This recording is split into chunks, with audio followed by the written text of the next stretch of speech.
Xədicə, bax, 51 tipli suallar yazmaq üçün neyniyərəm? Mən baxıram ki, x plus 3 var. Amma burada x-dir, burada isə x plus 3-ün kvadratını istəyir.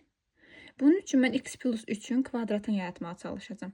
Düşünürəm ki, hər tərəfə 3 əlavə edərəm. X plus 3 üstəgəl 2 bölünsün x plus 3 bərabərdir. Hər tərəfin üstə 3 gəldimsə, bura olacaq 10. Sonra bu 4 mənə kömək edir ki, 2-ni kvadrata yüksəldim. Bu deməkdir ki, mən hər tərəfi mötərizə kvadratını götürməliyəm. Aydındır.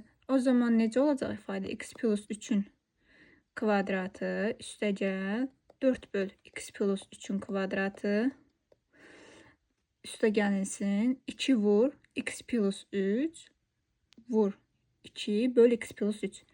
Yəni x plus 3-lər bir-birinə vuranda ixtisar gedəcək, qalacaq 4, 100 bərabərdir 100-ə. Bunu da bizdən də istənilən ifadə budur. Bu ifadə isə burada var. Deməli, mən bunu tapmaq üçün 100-dən 4 çıxacam, o da olacaq 96. Aydındır.